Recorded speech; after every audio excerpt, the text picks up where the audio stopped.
जय श्रीमन नारायण भक्तों, आज है मोक्षदा एकादशी और आज मैंने व्रत किया है। ये देखिए, पूजा भी की है भगवान जी की। इस व्रत की बड़ी महिमा होती है। आज विष्णु भगवान का पूजा किया जाता है और जैसा कि नाम ही है मोक्षदा एकादशी, मोक्ष पाने के लिए किया जाता है। इसका फल बहुत अच्छा होता है। कहते हैं एकादशी का व्रत करने से हजारों जन्मों के पाप कट जाते हैं। तो पता नहीं क्या सच है क्या नहीं सच है। हम तो सिर्फ श्रद्धा रखना जानते हैं भगवान में। और आज व्रत किया है, पहला व्रत किया है। बाकी भगवान के ऊपर है, वो क्या चाहते हैं क्या नहीं चाहते हैं। इंसान के बस में तो कुछ है ही नहीं। तो चलिए दोस्तों, आज आपको हम छोटी सी कथा सुनाते हैं मोक्षदा एकादशी की।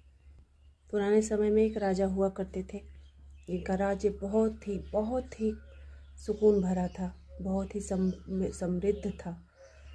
हर तरफ खुशियाँ ही खुशियाँ थी। राजा अपनी प्रजा को बच्चों की तरह प्यार करते थे। कहीं भी कोई कष्ट नहीं था।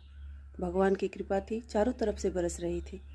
तभी एक दिन राजा ने एक स्वप्न देखा, और उस स्वप्न में क्या देखा ये मैं आपको बताती हूँ। राजा ने स्वप्न में देखा कि उनके पिता नर्क की यातनाएं भोग रहे हैं। और जब वह सुबह जगे तो उन्होंने अपने गांव के ब्राह्मणों को बुलाया, जो चारों वेदों के ज्ञाता थे। और चारों ब्राह्मण जब आए तो उन्होंने बताया, ध्यान करके विचार करके तब उन्होंने बताया कि नहीं, आपके पिता सच में नरक का दुख भोग रहे हैं। और उन्होंने उनसे कहा कि आप पर्वत ऋषि के पास जाइए, वो आपकी समस्या का समाधान जरूर बताएंगे।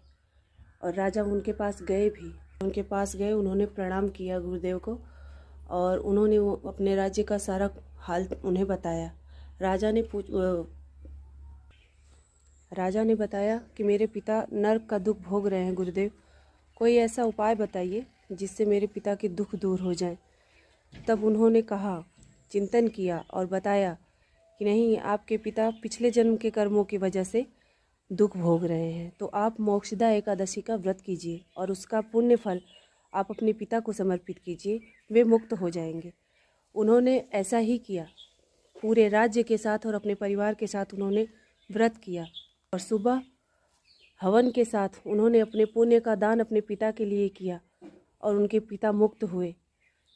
और उन्होंने आशीर्वाद दिया कि पुत्र, तुम जब तक रहोगे, पीढ़ी दर पीढ़ी तुम्हें हमेशा मेरा आशीर्वाद मिलता रहेगा और कोई भी नरक की यातना नहीं भोगेगा।